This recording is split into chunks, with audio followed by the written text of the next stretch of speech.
BMW Motorcycle Owners of America present the Short Wheelbase Podcast. With members in all 50 states, Canada, and across the globe, the BMW MOA invites you to ride inspired. Learn more about membership benefits, including roadside assistance, tire hazard protection, and more at bmwmoa.org. The Short Wheelbase Podcast is also brought to you by Boxer 2 Valve, supplier of quality OEM and aftermarket parts and specialty tools, and by Air Support BMW, offering premium driveline rebuilding and performance enhancements for your air-cooled BMW. Hey everyone, this week I'm changing things up and giving Darren a well-earned day off. Introducing the first of what I hope will be many short video chats featuring amazing individuals doing awesome things with Airheads. These guests could be mechanics, builders, customizers, preservationists, travelers, artists, engineers, or even you. While the range of these guests might be diverse, the focus will remain all about Airheads. So to kick these chats off, this week we have Katie Hunter of MotoSheWrote.com, and we're going to jump right in with her now. Welcome, everybody, to the Short Wheelbase Podcast. I am here today with Katie Hunter of MotoSheWrote.com. Thank you for taking the time today to hang out with me and talk about your website, Katie. How are you doing today? Great. As Darren said, I'm getting cozy with Malozzi. Cozy with Malozzi. I like that. I hope we can maybe put like a tagline underneath here, getting cozy with Malozzi. It's a winter theme. Winter theme. Love it. Yeah. So for anybody who doesn't know already, Katie is an Airhead owner, and she is also an author who shares moto-oriented stories on her website, MotoSheWrote.com. Additionally, she's been sharing those stories via her audio essays for Darren's longer-formed Airhead247 podcast. So feel free to check those out as well. So Katie, given all this, I think it's safe to say you have a passion for motorcycles and Airheads in particular. How did you get your start on two wheels? For a year, 4 wheels just wasn't ready for me. So I thought, let's just go to 2. So before I was driving 4, my dad had a motorcycle, and I have a few sisters, and they wanted to bike, but not as much as I persisted. So I went all the time, and we would go for ice cream on a Sunday or little trips like that. And then Nice. I got hooked. I was too young to be on the front, but I knew I wanted to be on a bike. Nice. Yeah. And was any of the bikes that your dad rode, were they Airheads, or did that come later for you? No, I think my love for Airheads came with my love for riding a bike myself and not being on the back. My dad had a Honda, a Goldwing, so it was a bit more like a lazy boy, luxury. You could eat ice cream on the back of that. You didn't have to stop. That's cool. Yeah. So Hondas, was an Airhead your first bike, or did you also get your start with Hondas as well, given the family bikes? Oh, right. Well, you can read about that on MotoSheWrote.com. My first bike was quite a small bike. It was a Honda, and we thought it was a 250, but it turns out it was a 150 when we took it to a dealership. So I called it my lawnmower wheels because it really was a snail's pace wherever I went. I didn't really know what I wanted in a bike before I rode a bike myself. I mean, everyone talks, so how can I say it? You are a construct of your environment when it comes to influences. And I tried out a Honda and I loved it. It was reliable. And then I had a Suzuki Thumper, and that got me everywhere as well. But I wanted more power right away, but not so much power that I would just take off into the sunset or a billboard. I needed something that I could feel good about. And Tom, who you read about if you listen or read any of my articles, had a passion for BMWs, especially the vintage ones. So all the Airheads, he got a deal where he went and bought 3 Airheads. Oh, nice. And when we went to somebody's basement to seal the deal, the owner of the Airheads said that one of those bikes was mine. And he pointed to one and said, this is the one that has all the goodies. And this is for her. And I was really interested in the panniers. I thought they were beautiful. So I really didn't know what I was getting into. But as soon as I get on that bike, I haven't looked back at any other type of vehicle. And we had a handshake deal, and we had a glass of moonshine that he had made after. So just to sweeten the deal, we got to have the bikes, put them on a trailer, had our moonshine.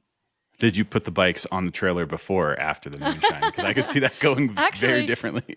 Actually, he was a bit of a lumberjack. He pushed the bikes out of the basement, I think, with a finger. Like, he just seemed to be able to push them up this rickety plank. And I'm not quite sure still how because I've picked up bikes and moved them before, and I can't do it with the ease that he did. So he might have had the moonshine before and did it. But yeah, we waited. There you go. Well, I'm glad that the moonshine didn't result in, bikes falling off ramps or straps not getting done properly. It sounds like they all got home safely. No, we don't promote the drink and drive, and that wasn't part of the deal. Nice. We did wait it out, but Good. Yeah, it was kind of interesting to have some moonshine to go with the vintage motorcycle collection we just acquired. Right. And if I remember correctly, the one that ended up being your bike, according to him, was the R75/6. It's a black bike, right? Yeah, she's beautiful. And it's got, you mentioned the panniers. They're the Craven ones, right? The really nice. Yeah. I think they're like the top loading ones in pictures. They look gorgeous. Yeah, they're beautiful. Yeah. I've always wanted a set of those. Oh, well, we don't have any extra, but if anyone has any basement sales in Nova Scotia and they get rid of them, I'll keep my eye. Let me know. Yeah.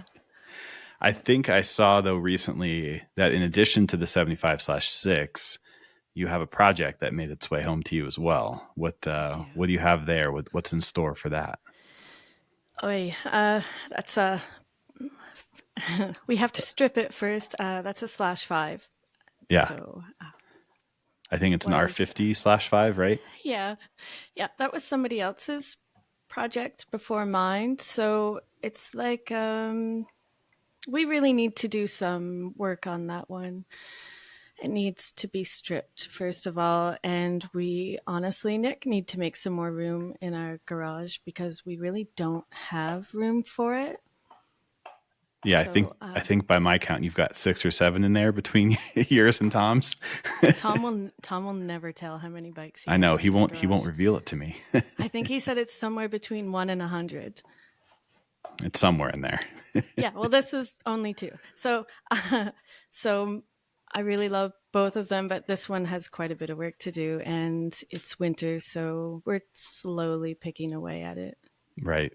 Yeah, I've seen the pictures on your site, and it's a project for sure. I'm looking forward to seeing what you guys do with it, though. It's more looking for parts for that too that we'll be having a bigger problem with, I think, than the /6. Gotcha. Not quite as much out there for the /5. No, but that's also fun. Yeah. Definitely. More moonshine adventures finding parts for that bike, maybe. It's okay. Whatever comes my way.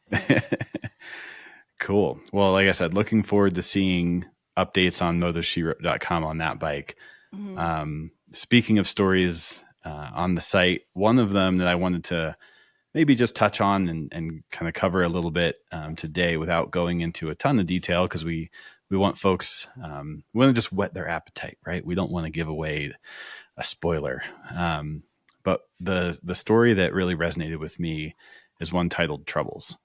And it tells the story of a recent adventure that you did in Newfoundland with your husband, Tom, who we've mentioned a couple times now. And it didn't quite go as planned. So without giving it all away, what was the plan for that trip? What were you guys trying to accomplish? We were trying to accomplish fixing vintage motorcycles in abandoned car washes while it was pouring rain. That was our goal. You achieved your goals, it seems like. We certainly did. It was my first big trip solo, with Tom, but it was my first big trip on my Airhead, and I was really excited, and we had pinned a map to the wall, and you know how you start to plan trips and then you get excited about it.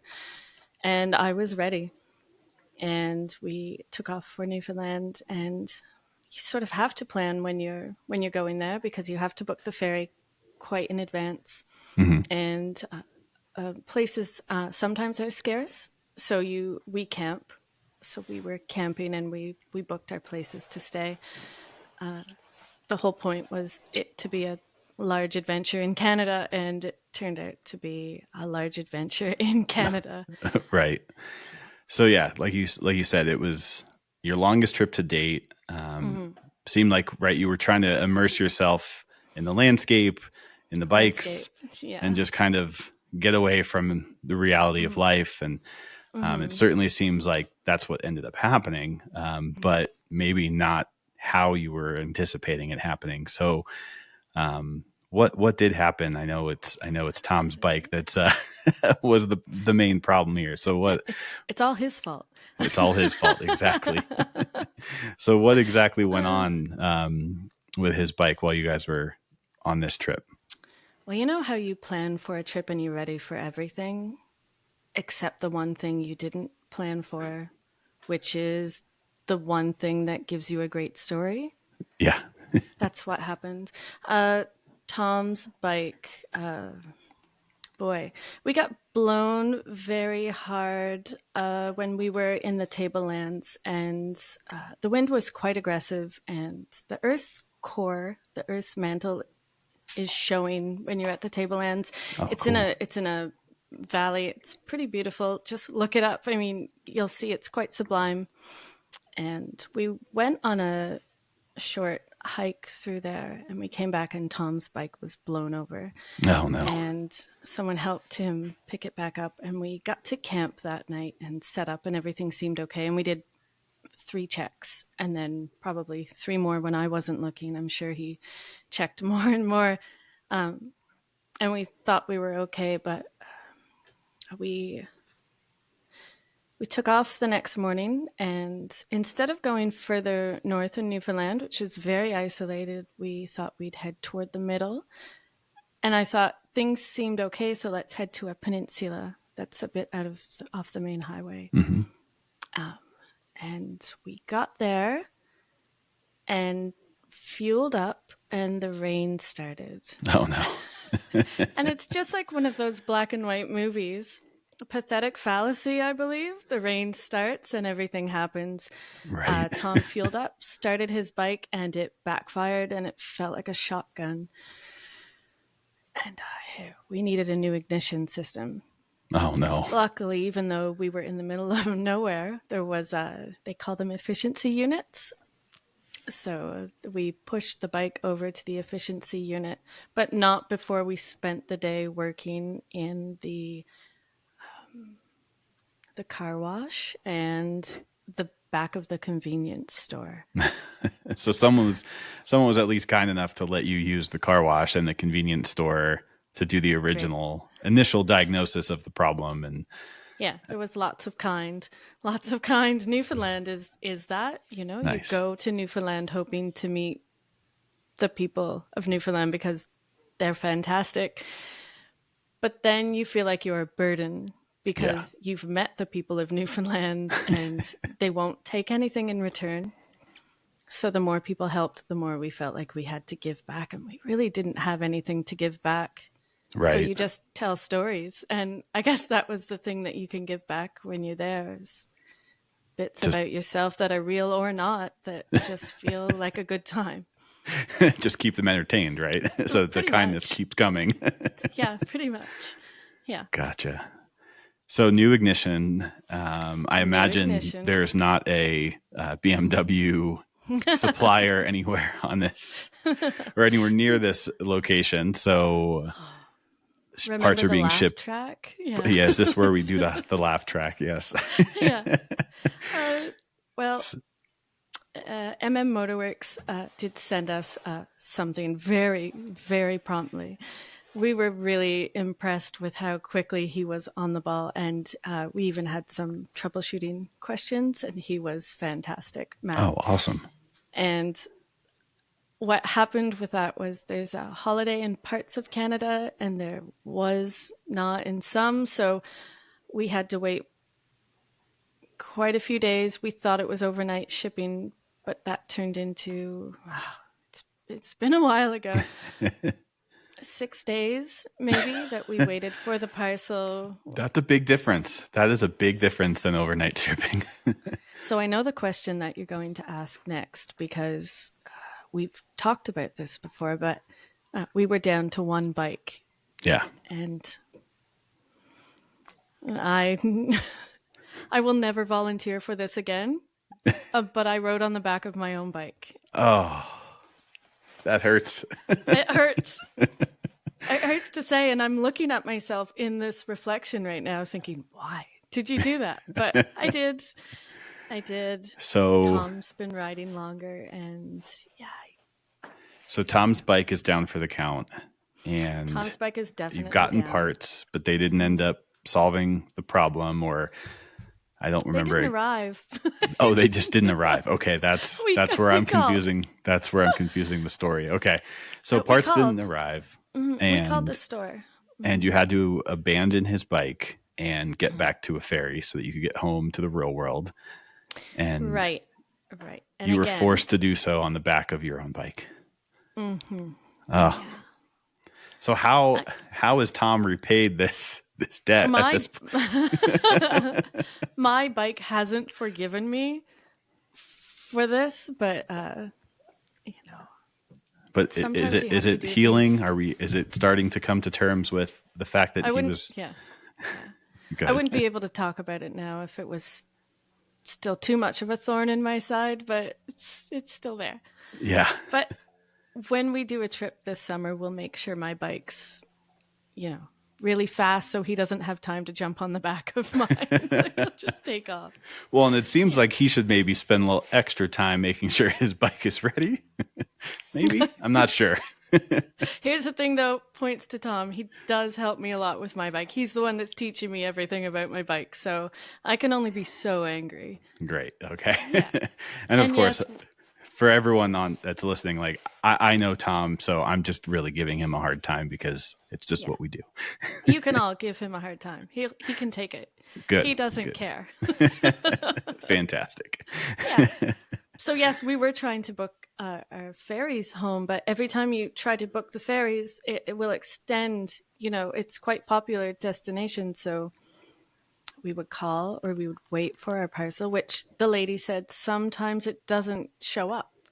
So no one would give us a perfect example. So our adventure really is our misadventure that turned into a series of meetings of the most beautiful place, Newfoundland, which you go for the sublime and you end up with the charm. Nice. Yeah. And you still got to see a good bit of things along the way. I mean, your bikes didn't die the second you got off the ferry. So, I mean, there was some exploration happening. I think we were 2 days in, Nick. Good. Well, at least you got 2 days in. Trip. So not exactly at the beginning, but we made beginning-ish. And everybody loves the character that has a rough go, right? Everyone loves the fail. But the hero's journey did end up with Tom's bike coming back. It did eventually make its way back on a tow truck or a flatbed or something. Oh, top secret information. Okay, but we got the bike we won't get into that.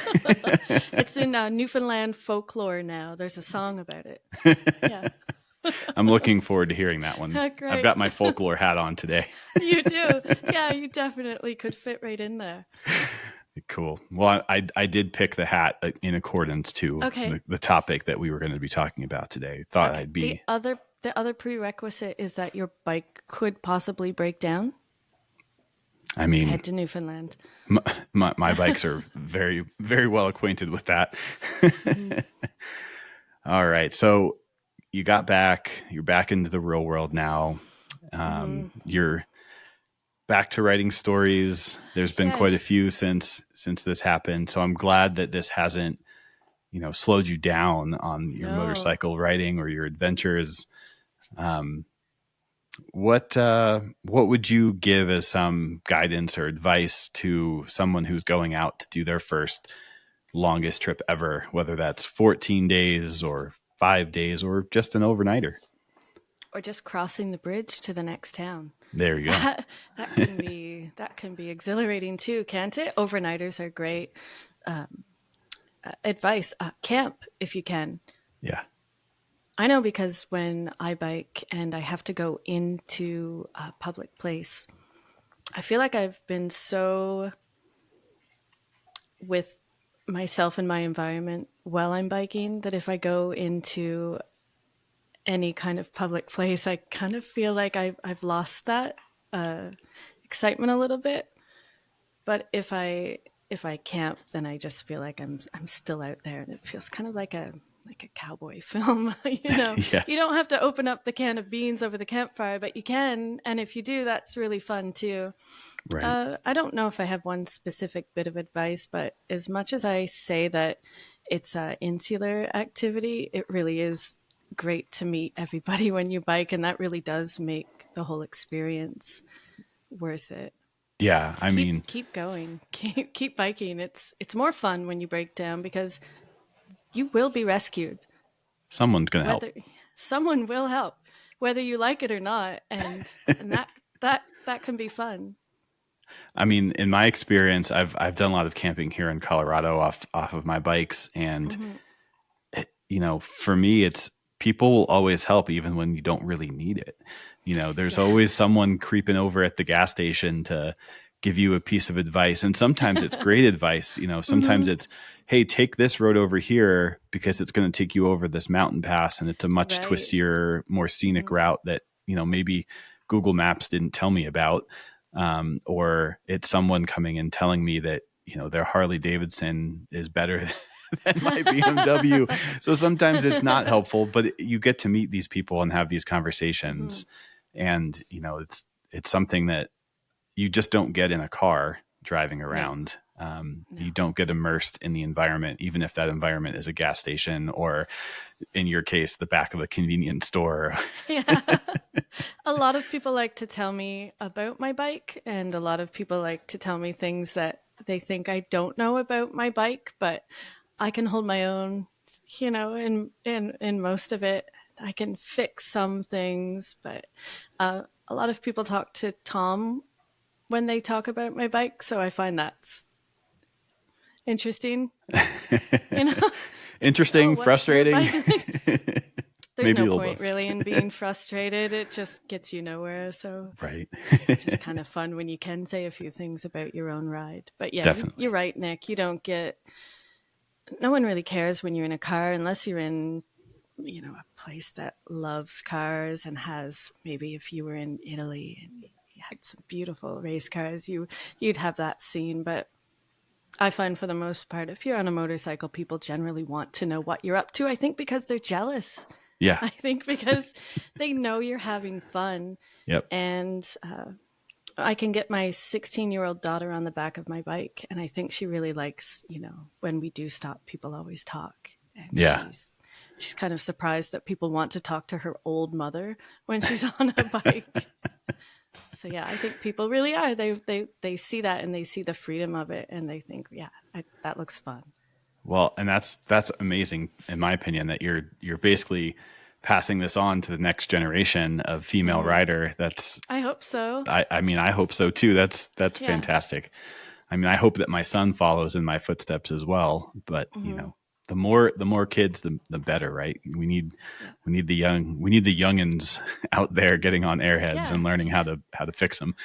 I agree, and it doesn't need to be a 50-year-old motorcycle for her to start. I mean, she can get used to something else first.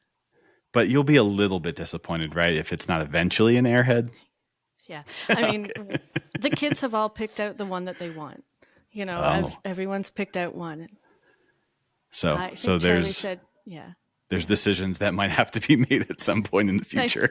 They've all signed their names on the bottom of the tank, and it wasn't because they painted them. Yeah. They're erasing the pinstriper's name and putting theirs in its place. Yeah, a new generation. Very cool. Yeah. Well, that's awesome. I'm stoked that you're still out there. You're still riding despite what was, a pretty trying trip. And I'm encouraging everybody to go and read the whole story. We definitely glossed over a lot of it, and there was a lot of struggle and strife in the actual words that you wrote. And I hope everybody goes and checks it out along with all of the rest of your stories, and tunes into the longer podcast if you want to hear them read to you by Katie. So again, thanks for taking the time to share this with us. Everybody check the description below for a link to MotoSheWrote.com, as well as I'll try to dig up some of the episodes that you've done the audio essays for and link them directly there for everybody to find. Any parting words for our audience, Katie? Ride on. There you go. Perfect. Well, thanks everybody. Don't forget to like and subscribe, and we'll see you next time. See you. Thanks for joining us on the Short Wheelbase podcast, presented by the BMW Motorcycle Owners of America. To join the club, visit bmwmoa.org. You can find full-length episodes of the excerpts heard here on the Airhead247 podcast. The Short Wheelbase podcast is produced and edited by Nick Malozzi. Audio segments by Jeff Glover. You can check in with Nick at Airhead Misfits on Instagram.